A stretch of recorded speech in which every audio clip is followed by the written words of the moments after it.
welcome to Manera's box. இன்றைக்கி நம்ம ரொம்ப சுவையான ஒரு நீர்தோஷை எப்படி பண்ணலாம்னு பார்க்கலாம். நீருன்னு சொன்னால் ஒரு கர்நாடக நேம். நீருன்னு சொன்னால் உங்கள் மீனிங்கே தெரியும் உங்களுக்கு, தண்ணி அப்படின்னு சொல்லிட்டு.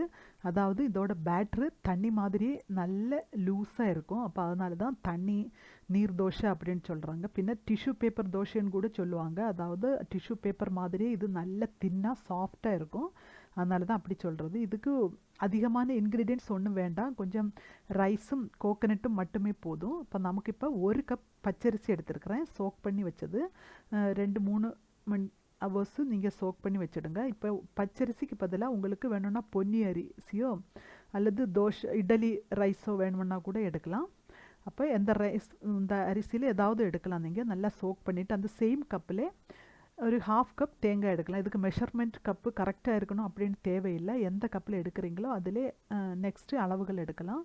இப்போ நான் அரிசி போட்டிருக்கேன், அதில் ஒரு 1/2 கப் தேங்காய் நல்லா ப்ரெஸ் பண்ணி எடுத்துருக்கிறேன். தேங்காய் கரெக்டாக.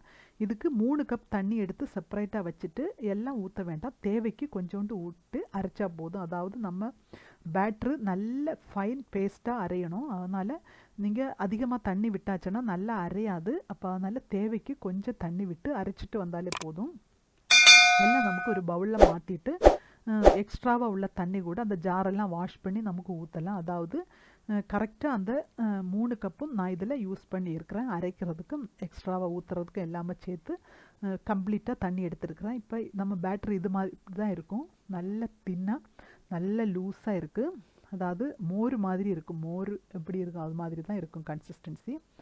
இது நமக்கு இனி பண்ண வேண்டியது தான், இன்ஸ்டண்ட்டாகவே பண்ணலாம். இது நமக்கு செட் பண்ண வைக்க வேண்டிய தேவையில்லை, சோடாப்பொடி ஒன்றும் போட வேண்டாம். இது ஒரு நல்ல ஹீட்டான பேனில் அது ஊற்ற வேண்டியது தான். நீங்கள் ஓரோ தடவையும் இந்த பேட்டர் எடுக்கும்போது அதை மிக்ஸ் பண்ணி தான் எடுக்கணும். இது தண்ணி மாதிரி இருக்கிறதுனால அது அடியில் படிஞ்சிருக்கும், அதனால் நல்லா மிக்ஸ் பண்ணிவிட்டு ஊற்றணும். இப்போ பேன் நல்ல ஹீட்டான பிறகு ஒரு கையால் பேனை ஒசத்தி பிடிச்சிட்டு அடுத்த கையால் பேட்ரு ஊற்றி ஒன்று இப்படி சுற்றி விடணும். அப்போ தான் கரெக்டாக இருக்கும். நீங்கள் ஸ்டவ்வில் வச்சுட்டு ஊற்றியாச்சுன்னா அது ஹார்டாக அடி பிடிச்சிடும் உடனே. அதனால் நீங்கள் கையில் எடுத்து சுற்றி விட்டால் தான் உங்களுக்கு கரெக்டான கன்சிஸ்டன்சி, அது கரெக்டாக தின்னாக உங்களுக்கு வரும்.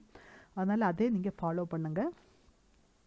அது மட்டும் இல்லை, இந்த பேன் கொஞ்சம் சைடு ஹைட்டாக இருந்தால் தான் உங்களுக்கு அது சுற்றி விடும்போது கரெக்டாக இருக்கும்.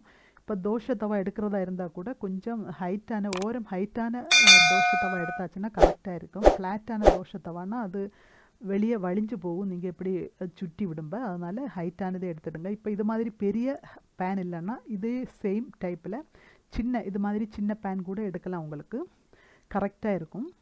அப்போ நமக்கு இது இன்ஸ்டண்ட்டாக உடனே பண்ணி எடுக்கிறது தான் உண்டு, ரொம்ப சுவையாக இருக்கும். இது குக் ஆகுறதுன்னா அந்த சைடு ஓரம் இதாக வருது, விட்டு வருது, இதுதான் அதோட கரெக்டு. சைடு இப்படி நமக்கு எல்லாம் சுற்றி இப்படி சைடு ஓரம் விட்டு வரும்போது நமக்கு அதை இலக்கி எடுக்க வேண்டியதுதான். இது சம்டைம்ஸ் உங்களுக்கு அப்படி எடுத்தாச்சுன்னா உடஞ்சி போகும், அதனால் ஃபோல்டு பண்ணி எடுத்துடுங்க ஸ்டவ்வில் வச்சு. இப்போ ஃபோல்டு பண்ணி எடுத்து நீங்கள் எல்லாம் சேர்த்து அப்படியே அடுக்கி வைக்கக்கூடாது. பிளேட்டில் வைக்கும்போது இது ஒன்றா வச்சு அது கூலான பிறகு தான் அடுக்கி வைக்கணும், அல்லது எல்லாம் சேர்ந்து ஜாம் ஆகி போகும். அது இப்போ நீங்கள் நெக்ஸ்ட்டு தோசை விடுறது முன்னால் ஆயில் ப்ரஷ் பண்ண வேண்டிய தேவையில்லை. சாதாரண ஒரு டிஷ்யூ வச்சு சும்மா தொடச்சிட்டு நீங்கள் ஊற்றினா போதும் பேட்ரு. நான் 1 டைம் தான் அப்ளை பண்ணியிருக்கேன், ஃபஸ்ட்டில் தான் ஆயில், அதுக்கப்புறம் ஆயில் அப்ளை பண்ணலை, சும்மா டிஷ்யூ பேப்பர் வச்சு தான் தொடச்சி விட்டுருக்கேன். நமக்கு எல்லாம் இப்படி பண்ணி எடுக்கலாம், ரொம்ப ஈஸி இது. உங்களுக்கு சுற்றி விட்டாலே போதும். அது ஃப்ளேம் கரெக்டாக பார்க்கணும், நல்ல ஹை ஃப்ளேமில் வச்சு பேன் நல்ல ஹீட்டாக இருக்கும்போது கையில் எடுத்து ஊற்றின பிறகு அடுத்து ஃப்ளேம் மீடியத்தில் வச்சுடுங்க. லோ வேண்டாம், மீடியம் ஹை அப்படி மாற்றி மாற்றி வச்சாச்சுன்னா உங்களுக்கு கரெக்டாக வரும்.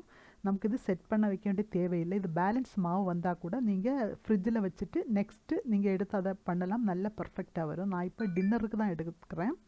இப்போ இதில் பேலன்ஸ் வர்றதை நான் ஃப்ரிட்ஜில் வச்சுட்டு நெக்ஸ்ட்டு நான் இது பிரேக்ஃபாஸ்ட்டுக்கு மார்னிங் பண்ண போகிறேன், உங்களுக்கு நான் காட்டுறேன். அதனால் ரொம்ப ஈஸியானது உங்களுக்கு. இந்த பேட்ரு அதாவது அரிசி மாவு இருந்தாச்சுன்னா எப்போ வேணும்னாலும் நீங்கள் இது இப்படி பண்ண வேண்டியதான், ரொம்ப சுவையாக இருக்கும். நல்ல தின்னாக இருக்கிறதுனால எல்லாருக்கும் ரொம்ப பிடிக்கும், ஈஸியாக நமக்கு பண்ண முடியும். இப்போ நான் காட்டுறேன் நெக்ஸ்ட் டே. இது மார்னிங் பிரேக்ஃபாஸ்ட்டு பண்ணுறதுக்காக நான் ஊற்றியிருக்கிறேன். அதுவும் கரெக்டாக நல்ல பர்ஃபெக்டாக வந்திருக்கு, ஓரம் எல்லாம் விட்டு வந்திருக்கு. இப்போ நான் ஃபோல்டு பண்ணி காட்டுறேன், அப்படியே எடுத்து காட்டுறேன். இது நல்ல தின்னாக இருக்கும், டிஷ்யூ பேப்பர் மாதிரியே இருக்கும். நல்ல தின்னாக இருக்குது, நல்ல சாஃப்டாக இருக்குது. நீங்கள் எல்லோரும் ட்ரை பண்ணணும். உங்கள் ஃப்ரெண்ட்ஸுக்கெல்லாம் ஷேர் பண்ணுங்கள். எங்கள் சேனல் சப்ஸ்கிரைப் பண்ணாதவங்க மனேரா பாக்ஸோட சைடில் ரெட் கலரில் சப்ஸ்கிரைப் பட்டன் இருக்குது. அதை கிளிக் பண்ணியாச்சுன்னா பெல் பட்டன் வரும். அது கூட கிளிக் பண்ணியாச்சுன்னா ஆல்னு சொல்கிற ஆப்ஷன் வரும். அது கூட கிளிக் பண்ணால் மட்டும்தான் எங்கள் நோட்டிஃபிகேஷன்ஸ் கரெக்டாக கிடைக்கும். அதனால் எங்கள் சேனல் சப்ஸ்கிரைப் பண்ணாதவங்க எல்லாம் சப்ஸ்கிரைப் பண்ணுங்கள்.